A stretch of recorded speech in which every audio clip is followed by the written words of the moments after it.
Salut chers oseurs, je me nomme Séverin Foucault. Sur cette chaîne, je parle motivation, je parle développement personnel et je parle business. Ok, le thème de notre entretien d'aujourd'hui, c'est comment trouver le financement pour son projet. Comment trouver l'argent pour pouvoir investir. Je parle ici 4 possibilités pour pouvoir avoir les finances nécessaires pour ton business. La première idée, sans plus tarder, c'est le love money. Le love money, ça veut dire quoi? Ça veut dire les gens qui sont autour de toi, ça peut être ta famille, ça peut être des amis, doivent pouvoir investir dans ton projet. Ça, c'est d'abord un critère de base, un critère de confiance. Pourquoi? Parce que ces gens qui sont autour de toi, c'est-à-dire des personnes qui te changent tous les jours, mais qui ont confiance en toi. Donc, tu as gagné la confiance. Mais c'est ça le mot. Donc, tu as gagné la confiance. Et ces personnes doivent être les premiers à investir dans ton projet. Maintenant, si tu as un projet, tu as une idée, tu le présentes à tes parents, à tes oncles, à des amis, et que personne ne décide de se lancer dans le projet, personne ne décide d'investir le moindre radis dans ce projet, tu dois te poser des questions, tu dois remettre le projet en question, tu dois essayer de faire un peu petite mathématique socratique, c'est-à-dire quoi? Essayer de te questionner pour davantage comprendre si réellement le projet est un bon projet. Maintenant, si le projet est un bon projet, tu auras un proche qui va accepter de mettre de l'argent. Maintenant, il peut arriver que ce proche décide de mettre de l'argent, mais que la quantité ne soit pas assez conséquente. Tu vois un peu? Et déjà, c'est un premier pas. C'est un premier pas. Pourquoi? Parce que pour gérer 1 million, il faut pouvoir gérer 10 000 francs.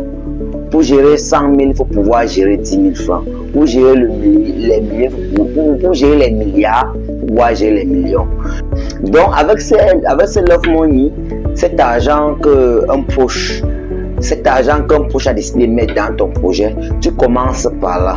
Ça, c'est la première source de financement. Dorénavant, la communauté est appelée la communauté des oseurs. La communauté des oseurs. Oseurs qui viennent de oser. La communauté des personnes qui se challengent. La communauté des personnes qui se décident. La communauté des personnes qui osent. Alors, je sais que toi qui me regardes, tu oses. C'est toi qui me regardes. En toi, bout énormément d'idées, énormément de projets. Et tu as tellement hâte de les mettre en œuvre. Ne t'inquiète pas, tu as des astuces pour pouvoir faire cela. J'ai trop tiré. Nous passons à la deuxième source de financement. La deuxième source de financement, c'est la levée de fonds. C'est-à-dire quoi? C'est-à-dire que tu rencontres des personnes. Ça peut être via une plateforme Facebook, ça peut être via un meeting, une réunion que tu as fait. Tu rencontres des personnes et tu les présentes ton projet. L'objectif est que ces personnes doivent souscrire au projet. Et ainsi, tu vas pouvoir lever les fonds nécessaires pour pouvoir soit lancer ton projet, soit développer ton projet. Mais il est conseillé, il est fortement recommandé de ne pas lever les fonds pour lancer un projet. Parce qu'un projet pensé, conçu peut être très facile. Mais laisse-moi te dire que l'implémentation de cela, la réalité est tout autre chose. De l'important de lancer le projet avec tes fonds propres et par la suite lever des fonds pour pouvoir développer le projet. Maintenant, il peut arriver que tu crois fermement à ce projet, que tu partages l'idée avec quelqu'un, et que tu partages l'idée avec une personne. Cela va donner droit à la troisième source de financement que nous allons directement aborder. La troisième source de financement, donc, comme je le disais tantôt, c'est le partenariat. Tu as un projet, tu rencontres quelqu'un, un ami, une connaissance, bref, tu rencontres quelqu'un, parce que pour rencontrer quelqu'un, pour rencontrer quelqu'un, il faudrait que tu connaisses la personne directement, ou alors tu passes par quelqu'un pour rencontrer cette personne. Donc, la troisième chose de financement, c'est que tu rencontres quelqu'un, tu lui passes ton projet, des contours de ton projet, et s'il adhère à ce projet, vous devenez des partenaires d'affaires. Donc, la troisième chose de financement, c'est de chercher un ou des partenaires d'affaires avec qui vous allez pouvoir échanger par rapport à ton projet. Après le partenariat, nous allons passer à la quatrième source de revenus. Mais je tiens à dire qu'à la fin, je vais pouvoir lever l'équivoque entre ces différentes sources de financement. Donc, la quatrième source de financement, c'est rechercher des investisseurs. Donc la quatrième source de financement, c'est chez des investisseurs pour ton projet. Les investisseurs sont différents des partenaires d'affaires. Donc il y a parfois de confusion dans ces deux concepts. Et ton projet peut être en mode de démarrage, comme nous l'avons dit plus haut. Cela peut être en mode développement. Mais nous allons encore une fois de plus te rappeler qu'il est important de rechercher des investisseurs pour un projet qui a déjà démarré, pour un projet qui a fait ses premiers pas, pour un projet dont la viabilité est assurée au moins à 60%. Maintenant, je vais lever l'équivoque entre ces 4 sources de financement. La première qui est le love money, la deuxième qui est lever des fonds, la troisième qui est rechercher des partenaires, la quatrième qui est rechercher des investisseurs. Mais avant de lever cet équivoque, je t'invite à t'abonner sur la chaîne si ce n'est pas encore fait. Je t'invite à laisser un pouce afin de permettre à l'algorithme de YouTube de pouvoir mieux référencer la vidéo, afin que d'autres personnes comme toi qui cherchent des vidéos de ce genre puissent voir la vidéo et se sentir aidés. Donc en laissant un pouce, tu aides plus d'une personne. Et la dernière chose, je t'invite à le faire maintenant ou à la fin, à laisser un commentaire. Et dans ton commentaire, tu vas me dire depuis quel pays tu me regardes. Mais si tu l'as dans les commentaires précédents, ok, c'est bon. Tu vas me dire comment tu trouves la vidéo. Tu vas me dire laquelle des sources de financement tu trouves plus fiable, plus facile, plus adaptée à toi. Donc, pour lever l'équivoque, je vais dire que lorsque tu fais appel à une connaissance pour le love money, pour qu'il mette de l'argent dans ton projet, pour qu'il investisse dans ton projet, cela a deux pans. Ça peut être avec contrepartie, ça peut être juste une assistance. Par exemple, ton papa peut décider de mettre de l'argent dans ton projet pour t'encourager, ton oncle peut décider de mettre de l'argent dans ton projet pour t'encourager. Ce papa a décidé de mettre de l'argent dans ton projet, demander des intérêts par exemple. Donc ne sois pas surpris, ne sois pas frustré, ne sois pas fâché, non. Le coup de pouce dans ton business. Et la différence avec les autres sources de financement, c'est que c'est un proche à toi. C'est quelqu'un dont la confiance a été bâtie sur le temps. C'est quelqu'un qui a déjà une idée de qui tu es. Donc quand tu parles de ton projet, il sait. Parce qu'il a eu à traiter par le passé, ou alors il connaît tes parents, ou alors. C'est quelqu'un qui te connaît déjà.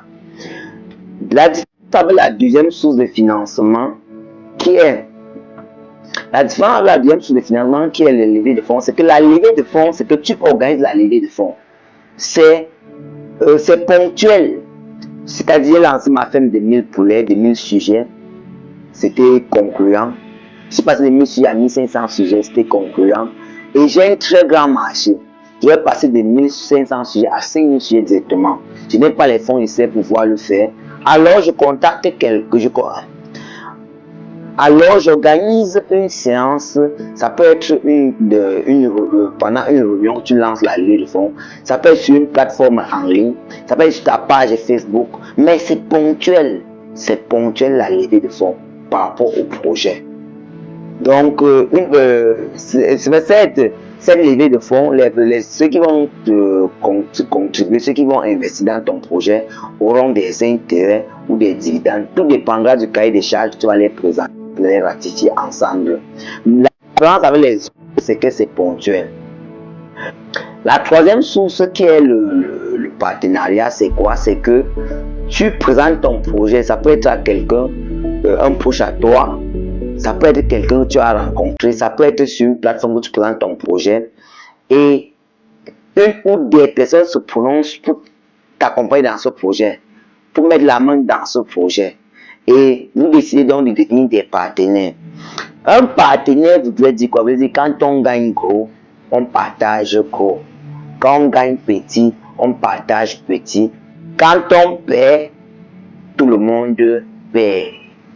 Donc, la fin de partenariat, c'est quoi? C'est quand on gagne, on partage. Quand on perd, on sait qu'on a perdu. Donc, c'est un peu ça. Donc, on perd ensemble, donc on gagne ensemble. En français facile. Et maintenant, ce qu'il faut qu'on parle de partenariat, c'est que ce n'est pas juste ponctuel. Tu peux décider, par exemple, ouvrir tes actions de ton entreprise. Par exemple, à ceux qui veulent investir dedans. et tu décides d'ouvrir, on peut décider d'ouvrir même sur une longue période. Et tous ceux qui viennent, ils peuvent investir. Et c'est pas ponctuel. C'est pas juste ponctuel. Maintenant, avec l'offre, c'est que la personne n'est pas forcément de ton entourage. Ça peut être quelqu'un qui t'a suivi, qui a vu l'idée via une plateforme Facebook, YouTube, Insta ou je ne sais pas, peut-être même juste sur ton statut WhatsApp, et qu'il a décidé de t'accompagner, qu'il a décidé de faire avec toi. Mais maintenant, vous ratifiez un document de partenariat avec toutes les clauses du projet,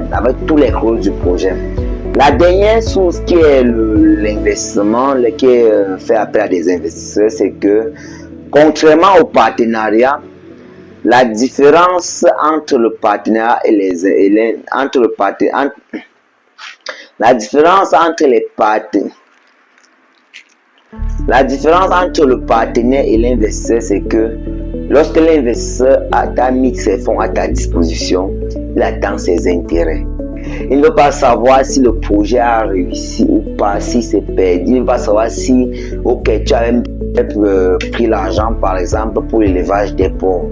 L'élevage a bien évolué, mais à un moment donné, la peste porcine est venue et a détruit tout.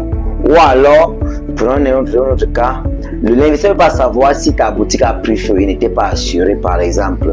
Il a mis son argent, il attend ses intérêts ou alors il attend son remboursement. Donc, la levée de fonds est collective. Alors que l'indexation avec l'investisseur, c'est qu'ils peuvent faire entre 2 personnes seulement, entre 3 personnes.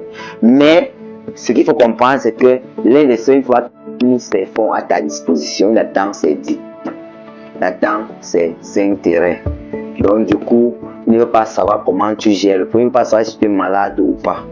Peut-être qu'il y a une source qui n'est pas mentionnée. Alors, si tu te rappelles, ou bien s'il y a une source que tu as expérimentée, ou bien qui a ta connaissance, partage-la en commentaire afin que tous ceux qui vont pouvoir regarder la vidéo, tous ceux qui vont pouvoir lire les commentaires puissent en tirer profit. Ou alors que moi-même qui ai partagé cela, cela peut également m'aider parce qu'on apprend chaque jour. Au terme de cette vidéo, tu sais ce qu'il est dit. Pour consommer du miel, il faut s'attaquer. À très bientôt et beaucoup de courage dans ta démarche à réussir.